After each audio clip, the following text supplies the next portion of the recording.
Bismillahirrahmanirrahim. Assalamualaikum warahmatullahi wabarakatuh. Innal hamdalillah nahmaduhu wa nasta'inuhu wa nastaghfiruh wa na'udzu billahi min shururi anfusina wa min sayyiati a'malina.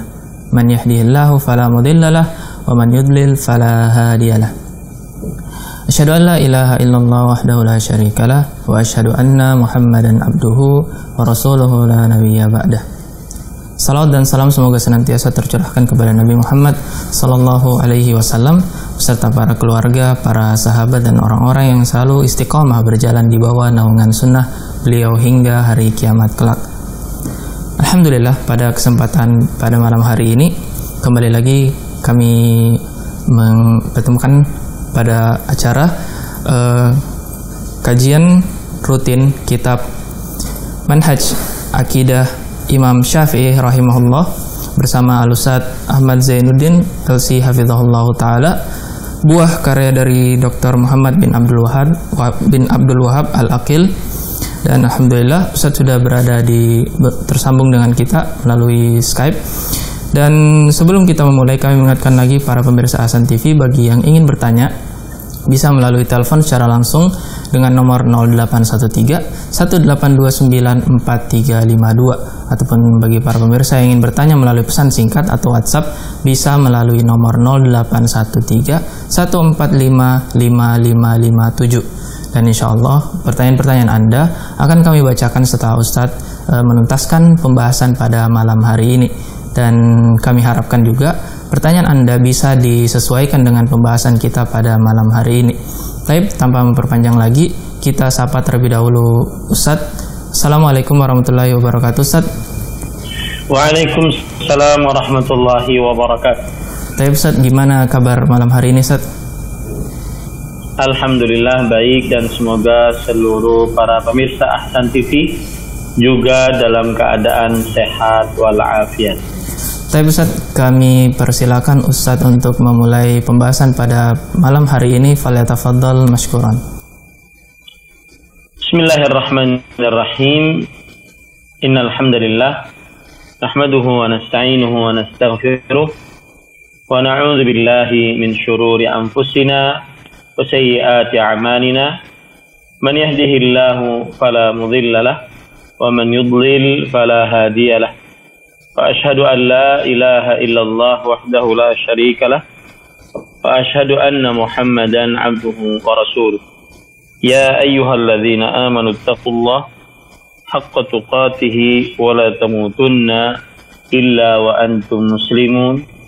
يا أيها الناس اتقوا ربكم الذي خلقكم من نفس واحدة وخلق منها زوجها وبث منهما رجالا كثيرا ونساء واتقوا الله الذي تساءلون به والأرحام إن الله كان عليكم رقيبا.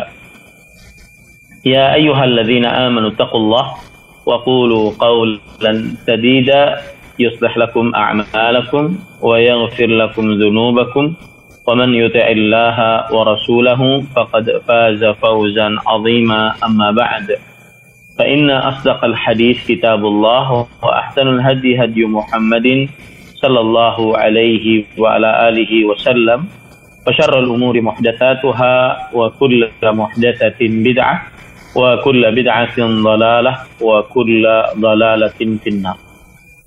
Alhamdulillah, kita bersyukur pada Allah Subhanahu wa Ta'ala pada hari ini, hari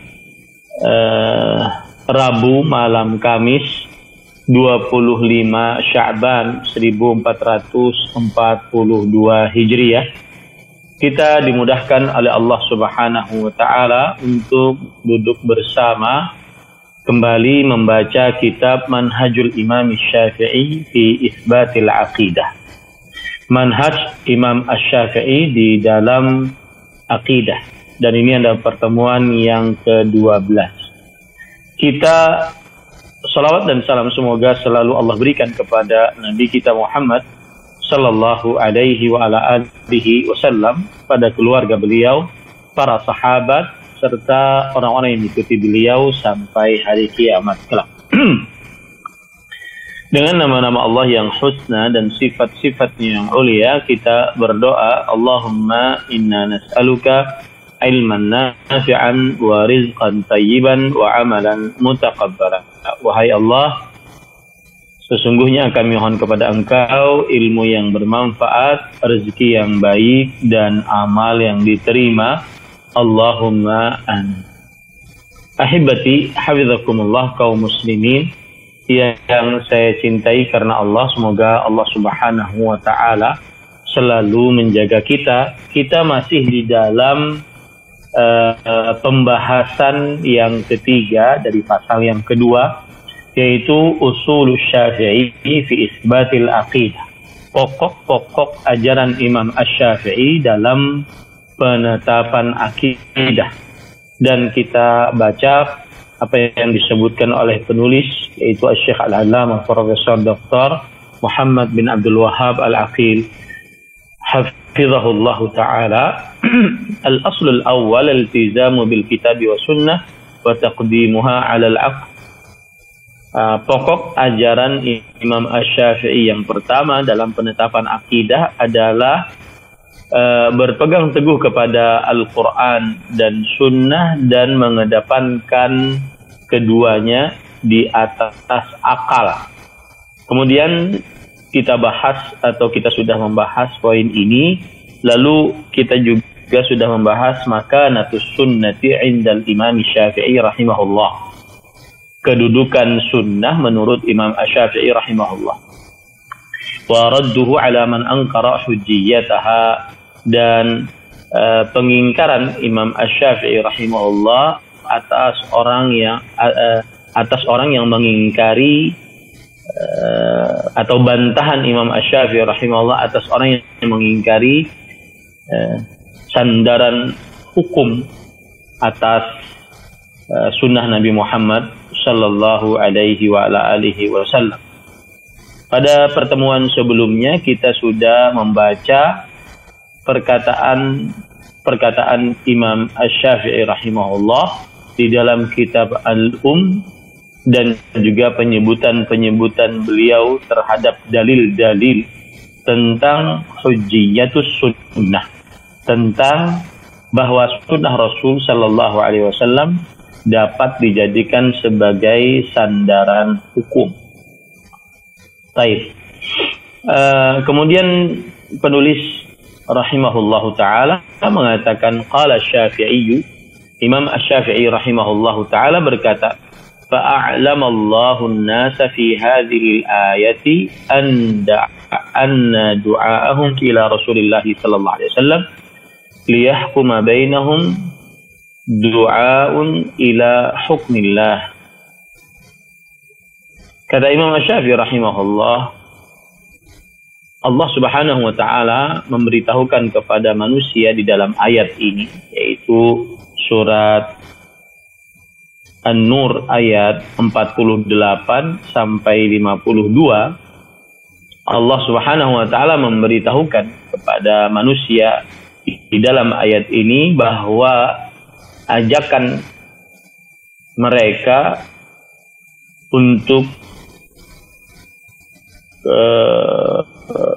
menjadikan Rasul sallallahu alaihi wasallam berhukum di antara mereka atau menghukumi di antara mereka adalah ajakan kepada hukum Allah.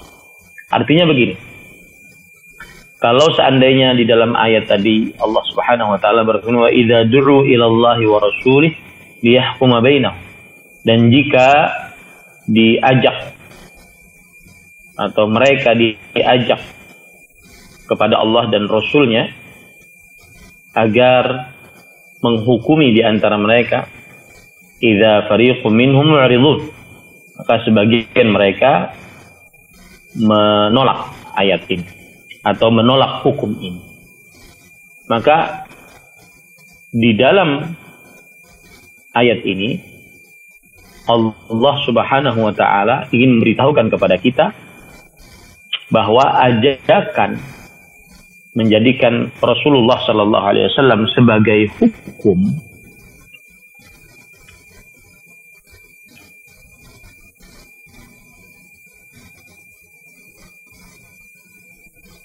Ya, biar pas. Ajakan Rasulullah Sallallahu Alaihi Wasallam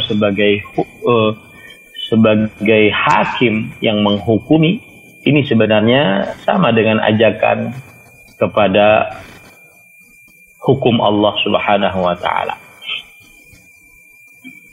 Kenapa demikian? Penulis menjelaskan, li'annal hakima bainahum Rasulullah sallallahu alaihi wasallam. Karena yang menjadi hakim di antara mereka adalah Rasulullah sallallahu alaihi wasallam. Wa idza sallamu li hukmi Rasulillah sallallahu alaihi wasallam fa innama sallamu li hukmihi bi faradillahi azza wa jalla.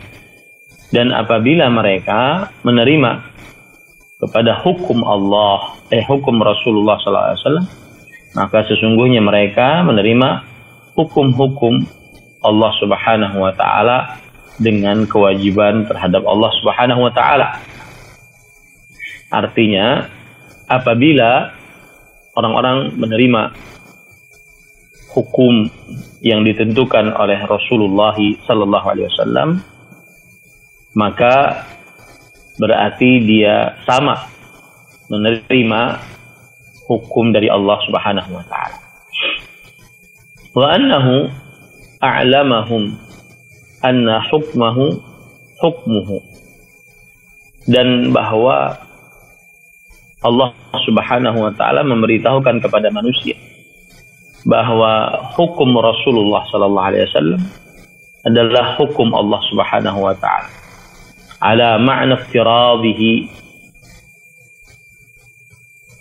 hukmuhu, sesuai dengan yang diwajibkan atasnya hukumnya. Ai hukmu Rasulillah sallallahu alaihi wasallam fa innallaha huwa alladzi faradahu, yaitu maksudnya hukum Rasulullah sallallahu alaihi wasallam sesungguhnya Allah Subhanahu wa taala yang telah mewajibkannya. Wa ma sabaqa fi ilmihi jalla sana'u min is'adihi bi ismatihi wa tawfiqihi wa ma shahida lahu bihi min hidayatihi wa ittiba'ihi amrahu. Dan apa yang telah lalu dari ilmunya Allah Subhanahu wa taala berupa pemuliaan Allah terhadap Rasulullah sallallahu alaihi wasallam dengan penjagaan Allah Subhanahu wa taala dan pemberian petunjuk oleh Allah Subhanahu wa taala kepada Rasulullah sallallahu alaihi wasallam, dan apa yang telah disaksikan oleh Allah Subhanahu wa taala untuk Rasulullah sallallahu alaihi wasallam berupa petunjuk-petunjuknya dan pengikutan terhadap perintah-perintahnya. Yang dimaksud perkataan ini adalah bahwa Allah Subhanahu wa taala menyebutkan di dalam surat An-Nur ayat 48-52 bahwa jika diajak untuk menjadikan Rasulullah SAW sebagai hakim, pemutus keputusan, maka itu sebenarnya sama dengan ajakan menjadikan Allah Subhanahu wa taala sebagai pemutus keputusan.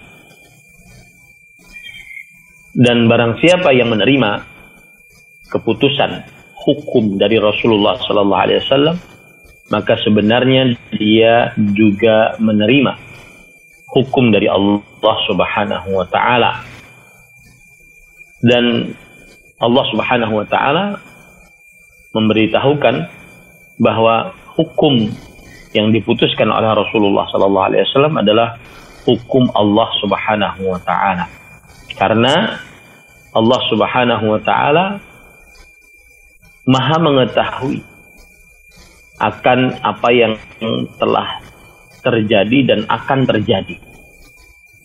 Dan Allah Subhanahu wa taala telah menjaga Rasulullah sallallahu alaihi wasallam dari kesalahan.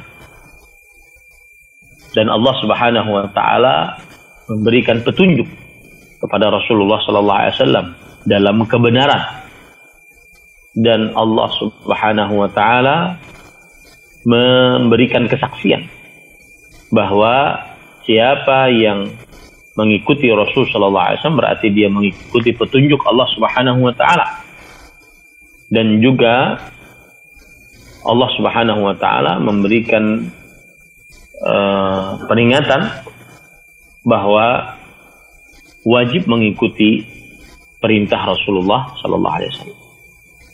Nah, ini semua menunjukkan kedudukan sunnah sebagai sandaran hukum dalam agama Islam.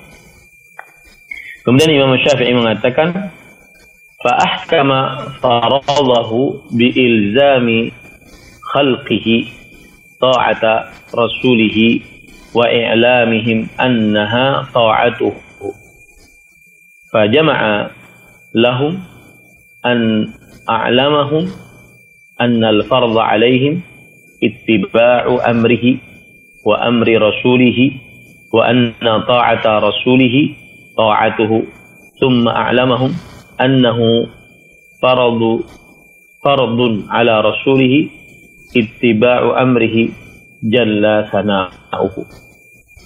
Dan Allah Subhanahu wa taala menetapkan kewajiban atas seluruh makhluknya untuk taat kepada Rasul.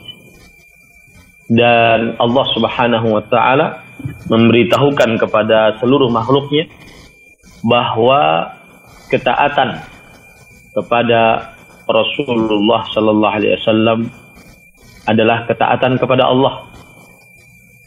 Dan Allah Subhanahu wa taala juga memberitahukan kepada manusia bahwa wajib atas mereka untuk mengikuti perintah Allah dan perintah Rasulullah sallallahu alaihi wasallam. Dan Allah Subhanahu wa taala juga memberitahukan bahwa ketaatan kepada Rasulullah sallallahu alaihi wasallam adalah ketaatan kepada Allah. Kemudian Allah Subhanahu wa taala juga memberitahukan bahwasanya wajib atas Rasulullah sallallahu alaihi wasallam mengikuti perintah Allah Subhanahu wa taala. Ini disebutkan oleh Imam Asy-Syafi'i rahimahullah dalam kitab beliau Ar-Risalah, yang merupakan perkataan ini merupakan penjelasan bahwa Imam Asy-Syafi'i rahimahullah menjadikan sunnah Rasul, yaitu hadis-hadis Rasul sallallahu alaihi wasallam, sebagai hujjah, yaitu sebagai sandaran hukum. Nah, kemudian penulis mengatakan, "Tsumma dzakara naw'an akhara min al-adillah 'ala wujubi ta'atin Nabi sallallahu alaihi wasallam wa 'ala hujjiyatis sunnah." Kemudian kata penulis, Imam Asy-Syafi'i rahimahullah menyebutkan macam yang lain dari dalil-dalil atas wajibnya taat kepada Nabi Muhammad sallallahu alaihi wasallam, dan dalil-dalil yang menunjukkan tentang bahwa sunnah Nabi Muhammad SAW adalah sandaran hukum, bahwa sunnah Nabi Muhammad SAW adalah sandaran hukum.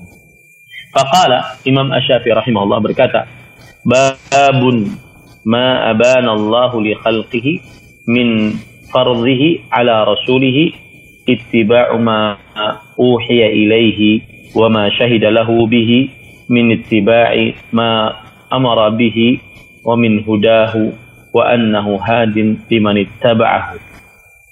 Kata Imam Asy-Syafi'i rahimahullah di dalam kitab Ar-Risalah, bab apa yang Allah Subhanahu wa taala jelaskan untuk makhluknya berupa kewajiban berupa kewajiban Allah Subhanahu wa taala atas Rasulullah sallallahu alaihi wasallam, yaitu mengikuti apa yang diwahyukan kepadanya dan apa yang disaksikan untuknya dengannya dari mengikuti apa yang diperintahkan, dan siapa yang diberi petunjuk, dan bahwasanya tidak ada yang diberi petunjuk kecuali orang yang mengikuti Rasulullah sallallahu alaihi wasallam. Ini perlu penjelasan karena perkataan Imam Syafi'i ini bahasa Arabnya tinggi, ya, perlu penjelasan. Jadi dalam bab ini Imam Asy-Syafi'i rahimahullah mengatakan bahwa Allah Subhanahu wa taala menjelaskan kepada makhluk-makhluknya bahwa wajib bagi para makhluknya, wajib bagi Rasulullah sallallahu alaihi wasallam untuk mengikuti apa yang diwahyukan oleh Allah Subhanahu wa taala. Dan juga Allah Subhanahu wa taala bersaksi bahwa Rasulullah sallallahu alaihi wasallam mengikuti perintah Allah Subhanahu wa taala. Dan Allah Subhanahu wa taala juga bersaksi bahwa Rasulullah sallallahu alaihi wasallam termasuk dari orang yang diberikan petunjuk oleh Allah Subhanahu wa taala. Dan kemudian Allah Subhanahu wa taala juga bersaksi bahwa Allah Subhanahu wa taala memberi petunjuk kepada siapa yang mengikuti Rasulullah sallallahu alaihi wasallam. Itu maksud daripada bab yang intinya adalah bahwa Imam Asy-Syafi'i ingin menyampaikan kepada kita bahwa sunnah Rasul sallallahu alaihi wasallam, hadis Rasulullah sallallahu alaihi wasallam itu adalah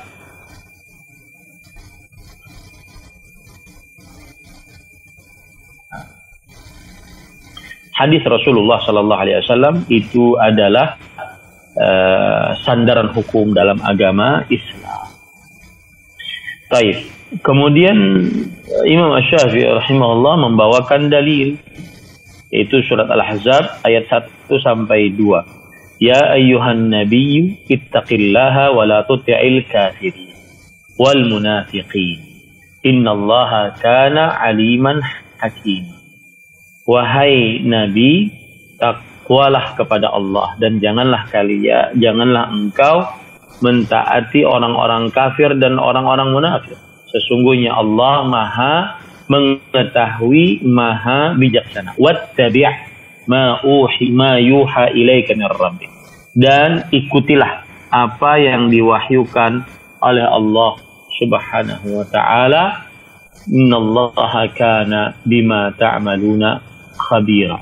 Sesungguhnya Allah Subhanahu wa taala Maha mengetahui apa yang kalian kerjakan. Lihat di dalam ayat ini Allah Subhanahu wa taala mengabarkan kepada makhluknya bahwa Allah Subhanahu wa taala memerintahkan kepada Nabi Muhammad sallallahu alaihi wasallam agar mengikuti apa yang diwahyukan dari Allah Subhanahu wa taala. Dan ini menunjukkan sunnah Nabi, hadis Rasul sallallahu alaihi wasallam sebagai sandaran hukum. Karena Rasulullah sallallahu alaihi wasallam mengikuti apa yang diwahyukan oleh Allah Subhanahu wa taala. Kemudian di dalam Imam Asy-Syafi'i menyebutkan dalil juga surat Al-An'am ayat 106, ittabi' ma uhiya ilaik min rabbik la ilaha illa huwa wa a'rid 'anil musyrik. Ikutilah apa yang diwahyukan kepadamu dari Tuhan. Tidak ada ilah yang berhak diibadahi melainkan Dia, dan berpalinglah dari orang-orang musyrik. Ini juga perintah dari Allah Subhanahu wa taala agar mengikuti apa yang diwahyukan. Dan ini menunjukkan bahwa sunnah Rasul sallallahu alaihi wasallam sebagai hujjah, sebagai sandaran hukum dalam agama Islam. Karena Rasulullah sallallahu alaihi wasallam mengikuti apa yang diwahyukan oleh Allah Subhanahu wa taala. Kemudian penulis juga membawakan, atau Imam Asy-Syafi'i juga membawakan surah Al-Jasiyah ayat 18. ثم جعلناك على شريعة من الأمر فاتبعها ولا تتبع أهواء الذين لا يعلمون. Kemudian kami jadikan engkau wahai Muhammad sallallahu alaihi wasallam di atas syariat. Maka ikutilah dan janganlah mengikuti hawa nafsu orang-orang yang tidak mengetahui. Surah Al-Jasiyah ayat 18. Ini ayat juga memberikan pelajaran bahwa Allah Subhanahu wa taala memerintahkan untuk mengikuti syariat yang diturunkan kepada Nabi Muhammad sallallahu alaihi wasallam. Dan perintah tersebut ditujukan kepada Rasulullah Sallallahu Alaihi Wasallam. Dan di dalam ayat ini Allah Subhanahu Wa Taala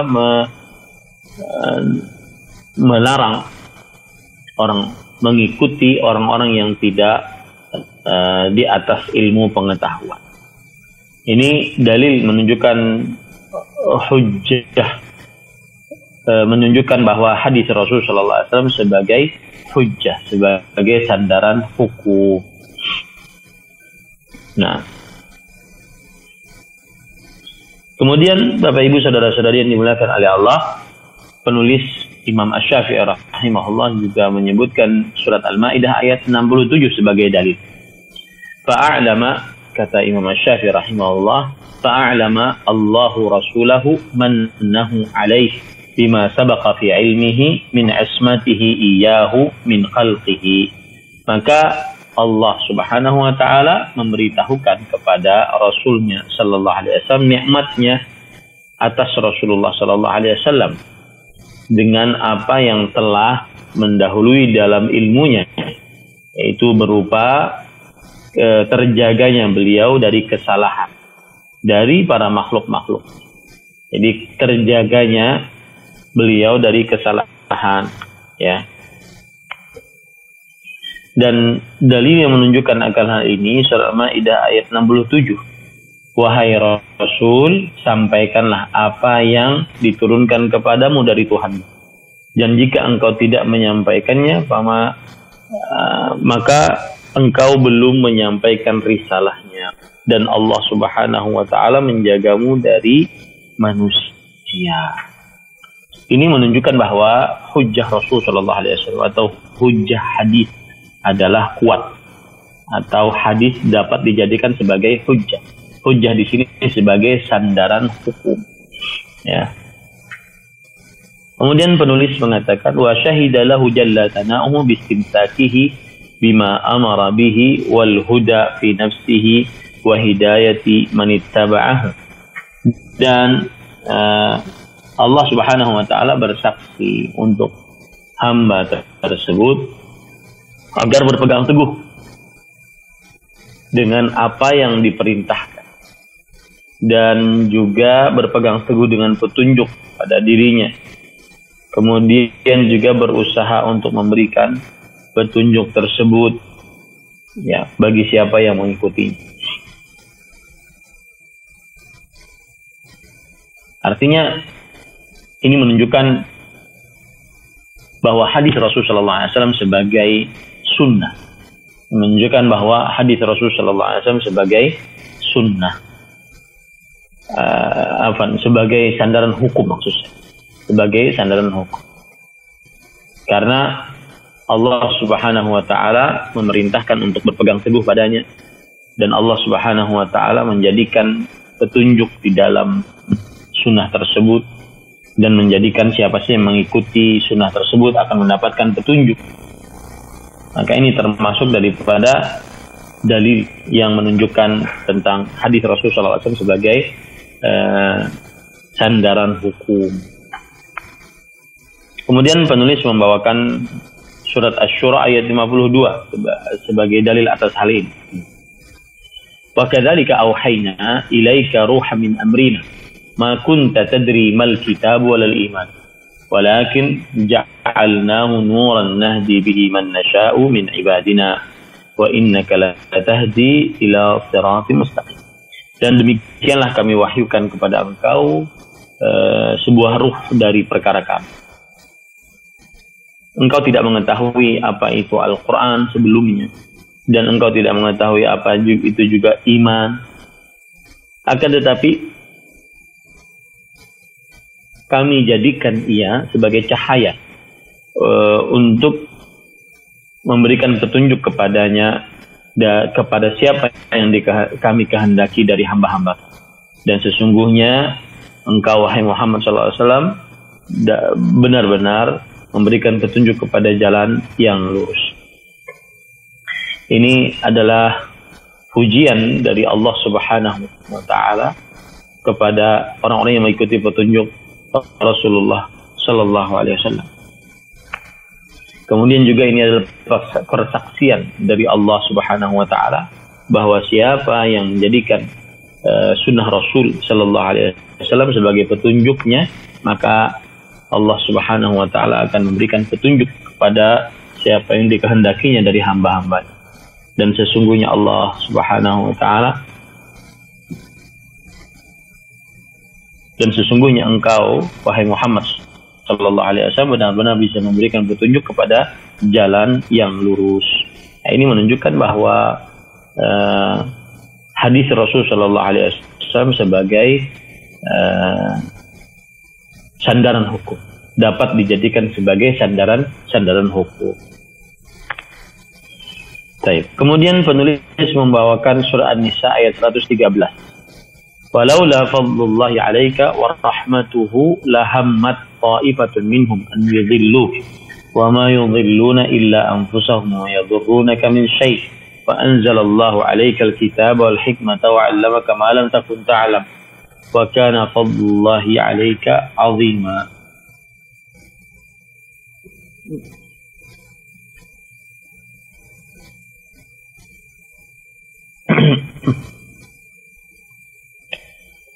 Baik. Artinya adalah sekiranya bukan karena karunia Allah dan rahmatnya kepadamu wahai Muhammad SAW, tentulah segolongan dari mereka berkeinginan keras untuk menyesatkan. Tetapi mereka tidak menyesatkan melainkan dirinya sendiri. Dan mereka tidak dapat membahayakanmu sedikit pun kepadamu. Dan juga karena Allah Subhanahu wa taala telah menurunkan kitab dan hikmah kepadamu dan telah mengajarkan kepadamu apa yang belum kamu ketahui, dan adalah karunia Allah sangat besar atasmu. Kata penulis Al-Imam Asy-Syafi'i rahimahullahu taala, fa abana Allah annahu qad farada ala nabiyhi ittiba'a amrihi wa shahida lahu bil balaghi anhu wa syahida bihi li nafsihi wa nahnu nashhadu lahu bihi taqarruban ila Allah bil imani bihi wa tawassulan ilaihi bi tasdiqi kalimatihi. Maka Allah Subhanahu wa taala menjelaskan bahwa telah diwajibkan atas nabinya mengikuti perintahnya, yaitu perintah Allah Subhanahu wa taala. Dan Allah Subhanahu wa taala juga menjelaskan tentang mati syahidnya, menjelaskan tentang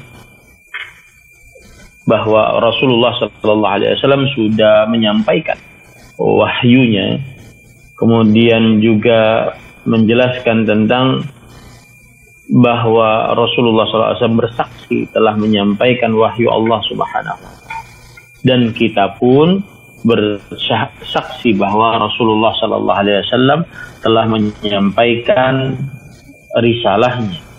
Ya.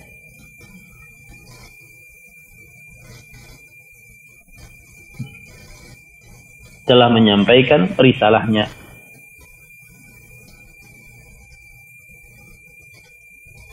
Dan juga kita bersaksi sebagai bentuk mendekatkan diri kepada Allah Subhanahu wa taala untuk beriman kepadanya, kemudian bertawassul kepadanya dengan mempercayai kalimat-kalimat Allah Subhanahu wa taala, atau mempercayai ucapan Rasulullah sallallahu alaihi wasallam. Artinya gini, Imam Syafi'i ingin mengatakan kepada kita bahwa di dalam surat An-Nisa ayat 113 terdapat perintah Allah Subhanahu wa taala, yaitu kewajiban mengikuti perintah Rasulullah sallallahu alaihi wasallam. Kemudian dalam ayat ini juga Allah Subhanahu wa taala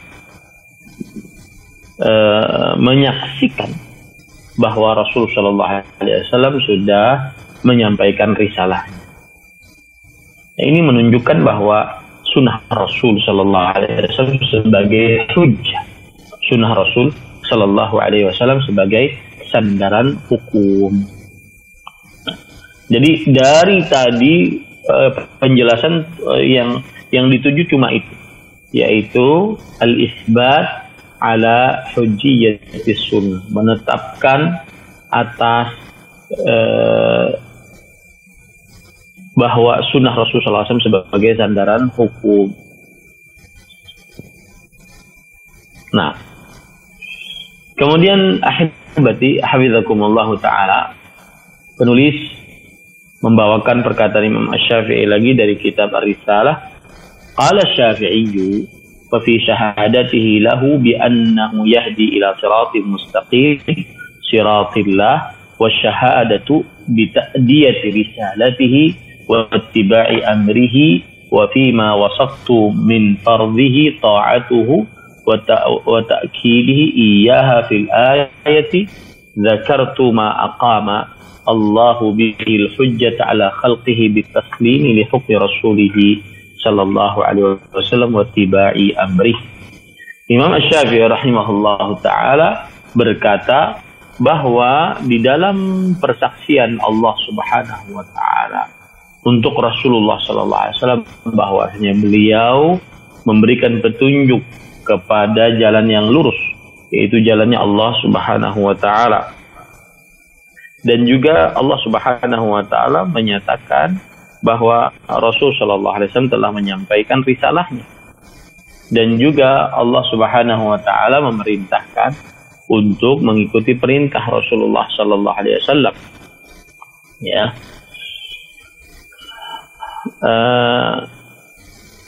Dan juga kata Imam Asy-Syafi'i dalam perkara-perkara yang aku telah sebutkan sifatnya, yaitu wajib untuk taat kepada Allah Subhanahu wa taala dan penekanan kepadanya di dalam ayat tersebut, yaitu aku telah menyebutkan apa yang Allah Subhanahu wa taala tegakkan dari hujjah atas makhluk-makhluknya, ya,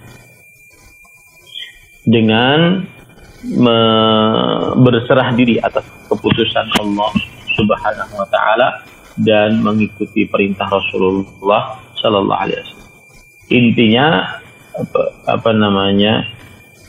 perkataan Imam Asy-Syafi'i ini ingin menyampaikan kepada kita bahwa ketika Allah Subhanahu wa taala memberikan petunjuk, memberitahukan bahwa Rasulullah SAW menunjuki kepada jalan yang lurus, yaitu jalan Allah Subhanahu wa taala, ini menunjukkan bahwa hadis Rasul sallallahu alaihi wasallam sebagai sunnah. Hadis Rasul sallallahu alaihi wasallam sebagai sunnah. Begitu sebagai sandaran hukum, maksud saya, bukan sebagai sunnah, sebagai sandaran hukum. Kemudian juga persaksian Allah Subhanahu wa taala bahwa Rasul sallallahu alaihi wasallam sudah menyampaikan risalahnya. Dan kemudian Allah Subhanahu wa taala memerintahkan untuk mengikuti perintahnya. Ya. Maka ini semua adalah menunjukkan bahwa hadis-hadis Rasul sallallahu alaihi wasallam sebagai hujjah, sandaran hukum. Nah, kemudian Imam Asy-Syafi'i juga berkata, wa ma sanna Rasulullah SAW fi ma laysa lillahi fihi hukmun fa hukmullahi sannahu. Yang artinya, dan apa saja yang disunnahkan oleh Rasulullah SAW di dalam apa saja yang tidak ada Allah Subhanahu wa taala memiliki hukum di dalamnya, maka hukum Allah adalah kesunnahan yang disunnahkan oleh Rasulullah sallallahu alaihi wa alihi wasallam.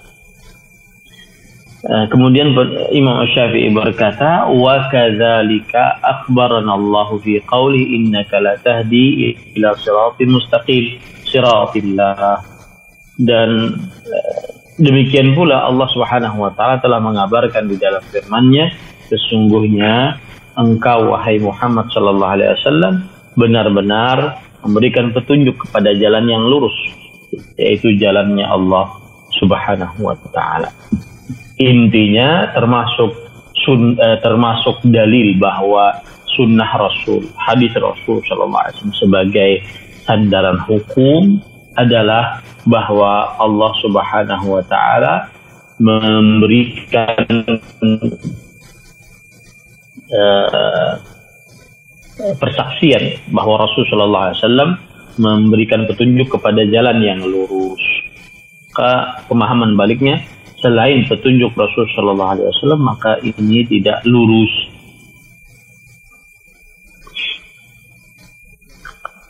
Ya, selain petunjuk Rasulullah SAW maka tidak lurus, maka petunjuk Rasulullah SAW dapat dijadikan sebagai sebuah hukum. Ya, petunjuk Rasul Sallallahu Alaihi Wasallam dapat dijadikan sebagai sebuah hukum atau sandaran. Petunjuk Rasul Sallallahu Alaihi Wasallam adalah sandaran hukum. Nah, kemudian penulis mengatakan, waqad sanna Rasulullah Sallallahu Alaihi Wasallam ma'a kitabillah wa sanna fi ma laysa fihi bi'ainihi nassu kitab.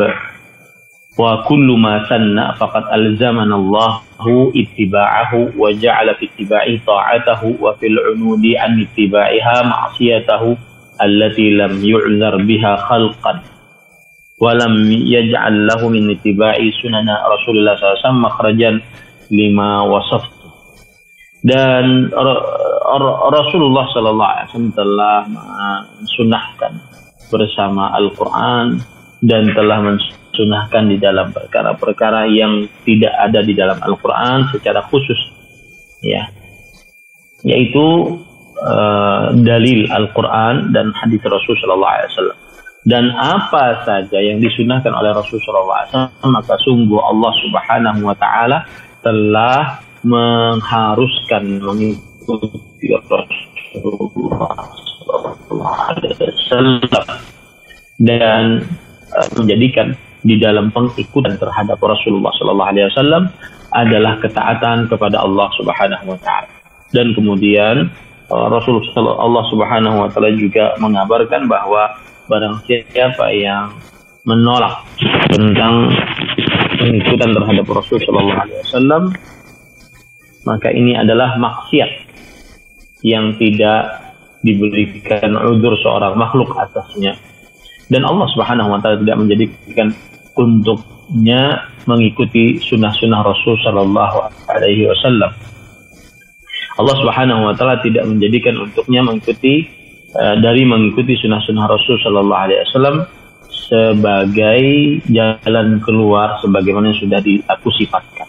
Maksud dari perkataan Imam Asy-Syafi'i ini adalah bahwa sunnah Rasul atau hadis Rasulullah Sallallahu Alaihi Wasallam bisa dijadikan sebagai sandaran hukum dan dia sama dengan Al-Quran.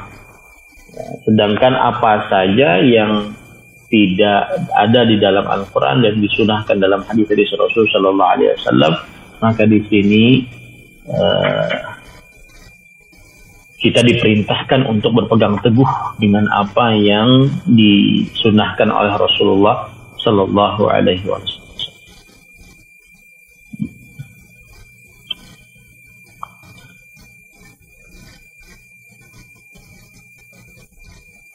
Kemudian Imam Asy-Syafi'i membawakan dalil, thumma dzakara dalil minas sunnah. Kemudian Imam Syafi'i menyebutkan dalil dari sunnah Rasul, yaitu dari hadis Rasul sallallahu alaihi wasallam, ala hujjiyatil haditsin nabawi, atas tetapnya sandaran hukum terhadap hadis Nabi Muhammad sallallahu alaihi wasallam.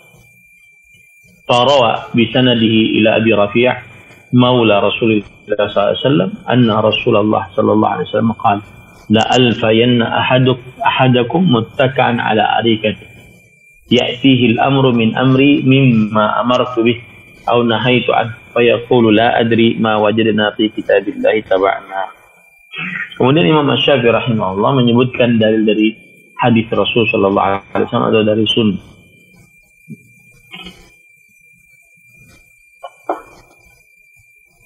Maka telah diriwayatkan dengan sanadnya kepada Abu Rafi' maula Rasulullah SAW bahwa Rasulullah SAW bersabda, aku tidak ingin mendapati salah seorang dari kalian bersandar di atas arikahnya. Arikahnya itu ini, ya, ya'tihil amru min amri, datang kepadanya dari perkara-perkara aku, dari apa yang aku perintahkan ataupun apa yang aku larang.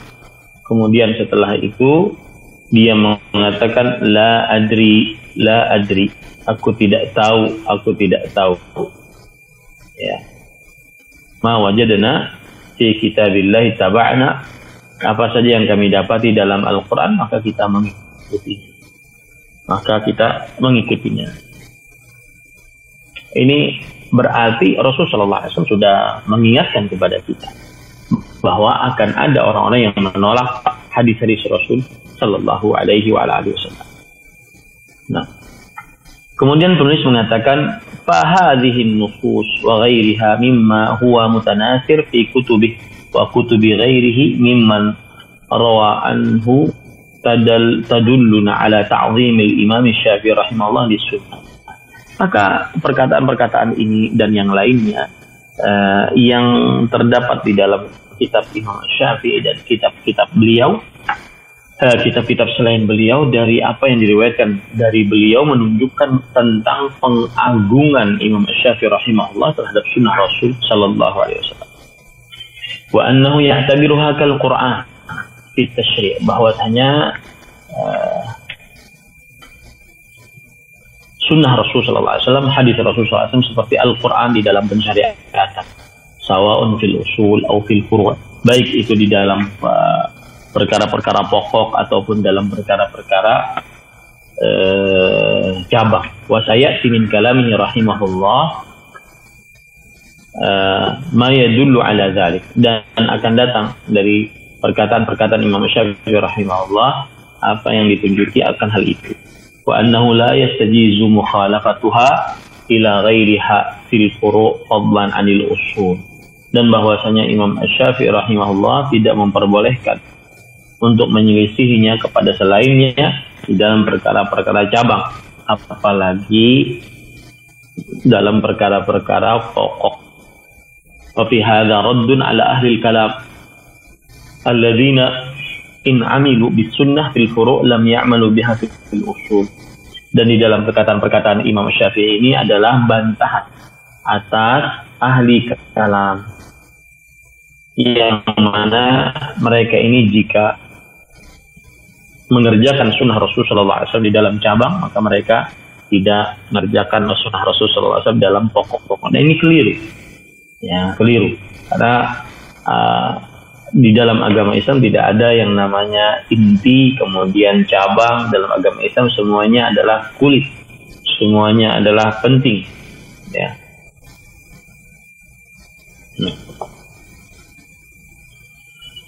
Baik, sudah 45 menit kita berbicara dan masih ada waktu 15 menit. Silahkan jika ingin disampaikan, jika ada pertanyaan. Wallahu a'lam.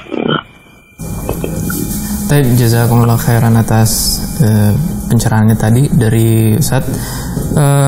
Kita kembali lagi kita sudah sampai kepada sesi tanya jawab insyaallah, dan kami mengingatkan lagi kepada para pemirsa Hasan TV, bagi yang ingin bertanya bisa melalui telepon secara langsung dengan nomor 0813 1829 4352, ataupun bagi para pemirsa yang ingin bertanya melalui pesan singkat atau WhatsApp bisa melalui nomor 0813 1445 5557. Baik, sudah ada penelpon yang masuk, kita angkat terlebih dahulu. Assalamualaikum warahmatullahi wabarakatuh.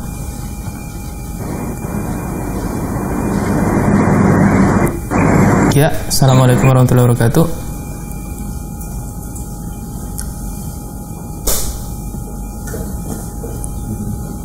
Sudah terhubung? Halo? Iya. Assalamualaikum Pak Ustadz. Iya, dengan siapa dan dari mana, Bu? Dengan Pak Ustadz dari Sukabumi. Iya, dipersilakan pertanyaannya, Bu. Ya, Pak Ustadz. Ini kan saya IRT murni ya, saya nggak kerja gitu. Kalau misalnya saya sedekah, kebagian nggak pahalanya gitu. Saya kan nggak kerja gitu. Jadi kalau punya uang itu dari suami ya. Yang satunya lagi Pak Ustadz, kalau misalnya saya bersedekah tanpa bilang dulu sama suami gitu, boleh enggak? Soalnya kan di kampung ini lagi ada rencana mau renovasi masjid ya, dari warga itu dihimbau ada yang diminta 50 gitu atau 100 gitu. Tergantung kesadarannya. Saya ingin ngasih setiap bulannya 100 tapi nggak ada izin dari suami. Boleh enggak gitu kalau misalnya saya sedekah tanpa bilang dulu sama suami gitu. Segitu Pak Ustadz. Assalamualaikum. Waalaikumsalam warahmatullahi wabarakatuh. Dipersilakan Ustadz untuk memulai. Bismillah, alhamdulillah, wassalatu wassalamu ala rasulillah wa ala alihi wa sahbihi wa man wala. Jika harta tersebut berasal dari harta suami, maka para ulama rahimahumullah ta'ala menjawab bahwa wajib seorang istri meminta izin kepada suami jika harta tersebut berasal dari suami, karena tidak diperbolehkan untuk menggunakan harta suami tanpa izin suami, ya, tanpa izin suami. Dan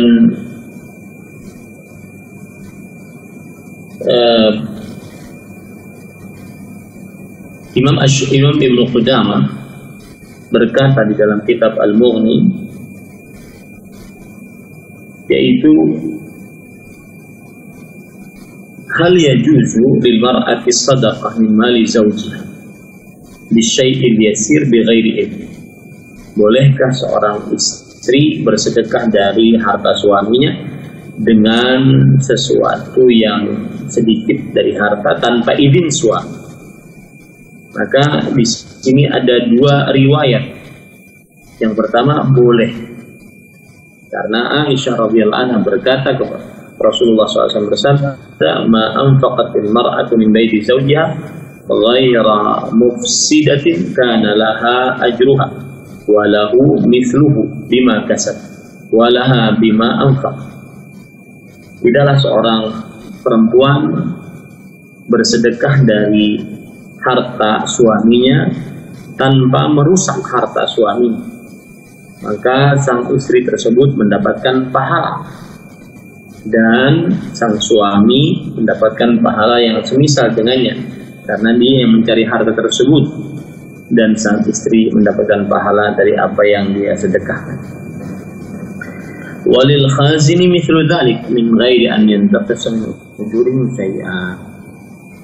Nah, di sini kata Imam Ibn Qudamah bahwa seorang istri bersedekah dari harta suaminya dan tidak disebutkan dalam hadis tersebut izin, maka tidak mengapa.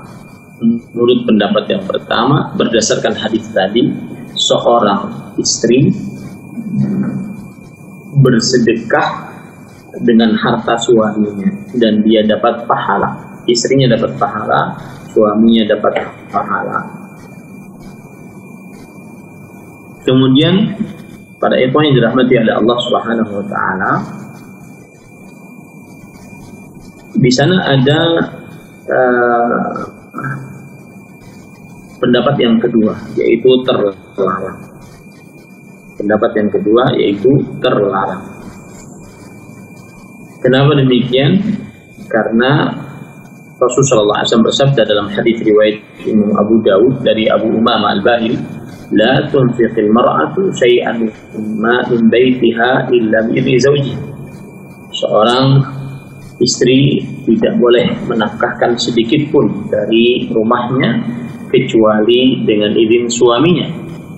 Kemudian Rasulullah SAW ditanya, "Wala ta'am ya Rasulullah?" Apakah juga tidak boleh bersedekah makanan wahai Rasulullah SAW? Dan Rasulullah SAW menjawab, "Dzaka afdalu amwalina." Itu adalah harta yang paling terbaik. Artinya di sini wajib seorang istri meminta izin kepada suaminya. Dan inilah jawaban dari panitia tetap untuk fatwa dan riset ilmiah di kerajaan Arab Saudi. Al-aslu laysa lil mar'ah an tatasaddaqa min mali zawjiha biduni idzni minhu illa ma kana yasiran qad jarratil 'adatu bihi. asal hukumnya seorang istri tidak diperbolehkan untuk bersedekah dari harta suaminya tanpa izin dari suaminya, kecuali yang menjadi sebuah kebiasaan yang sedikit, maka ini tidak mengapa.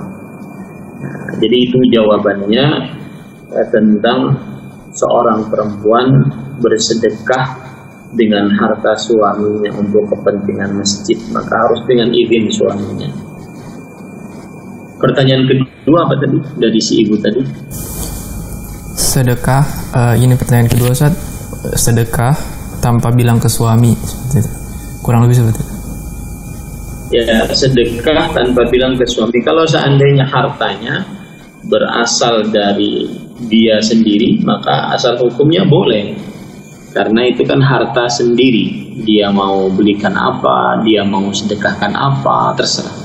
Tidak mengapa, tetapi adabnya dia minta izin kepada suaminya. Kalau seandainya itu dari hartanya sendiri. Tapi kalau seandainya dari harta suami, maka wajib minta izin kepada suami. Wallahu a'lam. Nah. Baik, jazakumullah khairan atas jawabannya. Semoga bisa bermanfaat bagi penanya tadi. Kita lanjut ke pertanyaan selanjutnya. Sudah ada penelpon yang masuk, kita angkat terlebih dahulu. Assalamualaikum warahmatullahi wabarakatuh. Waalaikumsalam warahmatullahi wabarakatuh. Iya, dengan siapa dan dari mana, Bu? Bersama Ibu Ida dari Palembang. Persilakan pertanyaannya, Bu. Ya, assalamualaikum.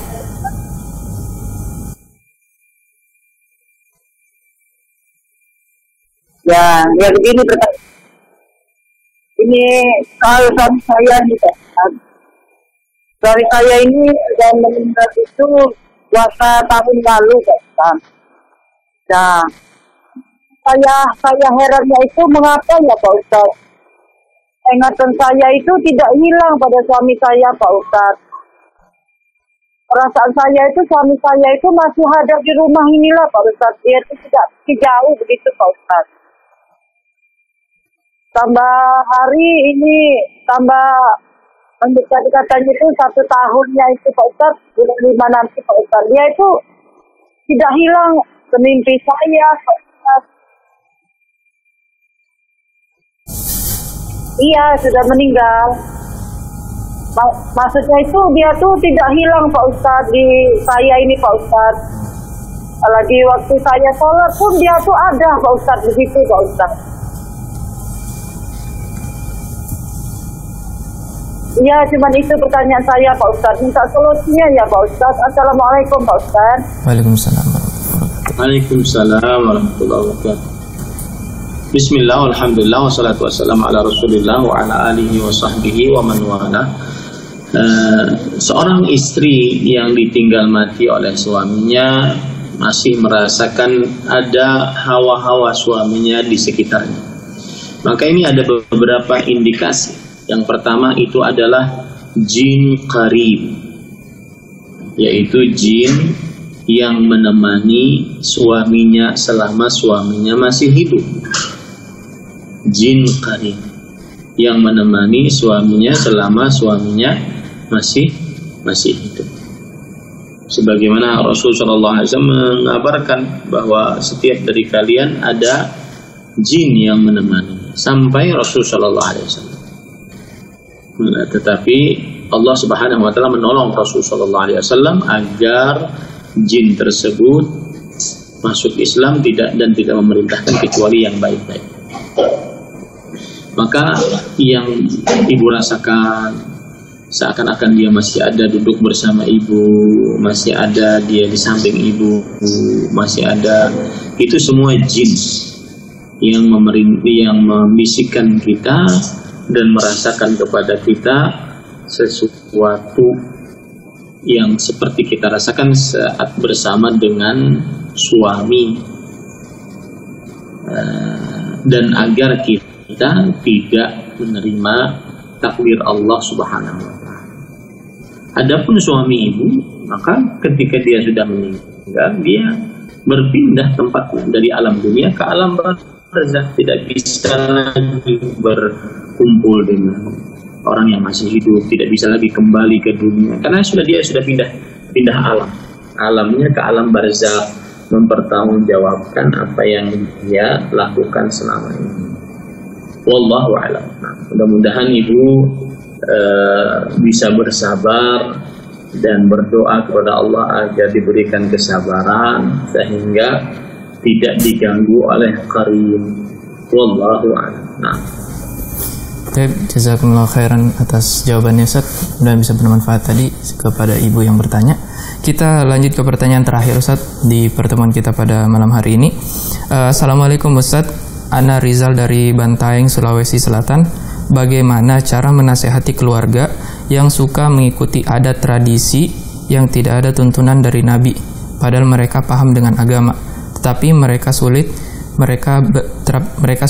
berhenti dari hal tersebut. Pertanyaan serupa juga Ustaz, bagaimana kan menjelang Ramadan Ustaz, ada yang namanya tradisi maaf-maafan seperti itu. Apakah ada tuntunannya di dalam syariat Islam gitu Ustaz? Taib Ustaz, cukup Ustaz.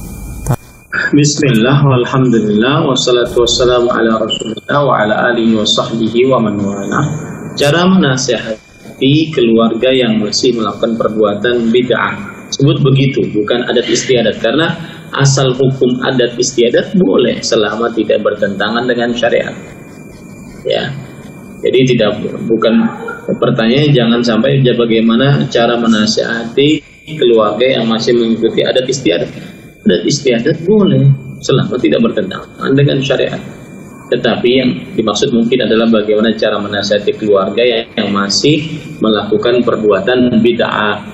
Maka jawabannya adalah yang pertama, dikenalkan kepada keluarga tentang keutamaan mengikuti sunnah Rasul Sallallahu Alaihi Wasallam.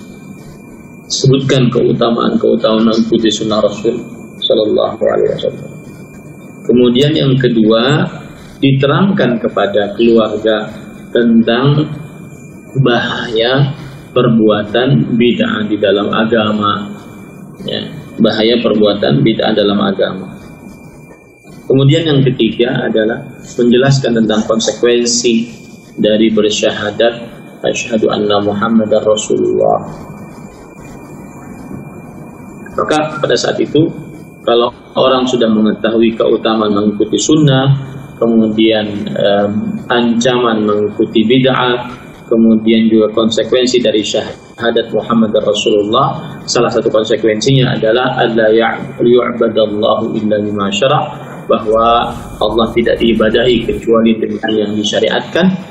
Maka pada saat itu insyaallah ta'ala keluarga akan bisa meninggalkan perbuatan bid'ah. Dan yang paling utama juga adalah berdoa kepada Allah Subhanahu wa ta'ala. Kemudian pertanyaan kedua adalah yaitu tentang bulan Ramadan. Bermaaf-maafan sebelum bulan Ramadan. Maka jawabannya bahwa bermaaf-maafan sebelum bulan Ramadan ini adalah sebuah amalan yang dilihat dari bermaaf-maafannya termasuk sunnah Rasul Sallallahu Alaihi Wasallam. Bermaaf-maafannya termasuk sunnah Rasul. Tetapi ketika digandengkan di awal bulan Ramadan, maka ini belum ada contohnya dari Rasul Sallallahu Alaihi Wasallam. Jadi asal hukum maaf-maafan termasuk dari sunnah Rasul. Tetapi ketika digandeng dengan sebuah sifat, maka ini tidak ada contohnya dari Rasulullah SAW. Karena menyebutkan sebuah keutamaan secara khusus dari amalan-amalan yang umum, maka ini memerlukan dalil. Jika tidak ada dalil yang sahih, maka tidak bisa diterima. Nah, jadi bermaaf-maafan disyariatkan dalam agama Islam, tetapi ketika dikhususkan sebelum masuk bulan Ramadan, maka ini memerlukan dalil, dan belum ada dalil akan hal itu karena Rasulullah SAW melewati Ramadan beberapa tahun dan belum dikenal dari hadis-hadis beliau dan juga kebiasaan para sahabat bahwa beliau bermaaf-maafan sebelum masuk bulan Ramadan. Wallahu a'lam. Nah, Taib, jazakumullah khairan atas jawabannya tadi dari Ustadz Ahmad Zainuddin Al-Syafidullah Ta'ala. Maka sampai di sini demikianlah pertemuan kita pada malam hari ini. Tapi sebelum kita menutup, mungkin ada beberapa ikhtitam dari Ustadz. Bismillah, walhamdulillah, wassalatu wassalamu ala rasulillah wa ala alihi wa sahbihi wa man wala. Karena hari ini adalah tanggal 24 atau 25 Sya'ban dan berarti 5 hari atau 4 hari lagi Ramadan, maka saya ingin memberikan nasihat kepada seluruh pemirsa Ahsan TV agar mengerjakan wasiat Rasul sallallahu alaihi wasallam saat malam pertama dalam bulan Ramadan, yaitu ya baghiyal khairi aqbil wa ya baghiyasy syarri aqsir, yang artinya wahai pencari kebaikan, sambutlah ini bulan Ramadan, maka perbanyaklah ibadah di dalam bulan Ramadan, lebih banyak daripada bulan-bulan lain. Sungguh kita sudah diberikan oleh Allah dalam setahun 12 bulan. Kemudian 11 bulan kita gunakan untuk mengais rezeki, dan juga tentunya aktivitas lain. 1 bulan saja Allah Subhanahu wa Ta'ala menginginkan kita lebih dekat dengan Al-Quran, lebih dekat dengan zikir, dengan doa, lebih dekat dengan sholat sunnah, ya, lebih dekat dengan sholat sunnah, lebih dekat dengan ibadah kepada Allah. Ya. 1 bulan saja Allah menginginkan kita lebih dekat dengan ibadah kepada Allah Subhanahu wa Ta'ala. Maka ini harus kita sanggupi. Makanya amalkan dan bertekad dari mulai sekarang ini, pokoknya dalam bulan Ramadan terus semangat untuk beribadah kepada Allah. Wa ya baghiyasy syarri aqsir. Kemudian nasihat yang kedua dari Rasulullah SAW adalah wahai pencari keburukan, cukupkan engkau di bulan Ramadan. Makanya saya nasihatkan agar kaum muslimin sebelum masuk di bulan Ramadan bertaubat kepada Allah, sehingga dimudahkan untuk aktivitas beribadah kepada Allah Subhanahu wa Ta'ala. Nah, wallahu a'lam. Jazakumullah khairan atas ikhtitam dari Ustadz tadi. Demikianlah pertemuan kita pada malam hari ini. Lebih dan kurangnya mohon dimaafkan. Kami selaku tim atau kru yang bertugas mohon maaf apabila terjadi kesalahan selama pertemuan ini berlangsung. Kita tutup pertemuan kita pada malam hari ini dengan doa kafaratul majelis. Subhanakallahumma wa bihamdik asyhadu an la ilaha illa anta astaghfiruka wa atubu ilaik. Assalamualaikum warahmatullahi wabarakatuh.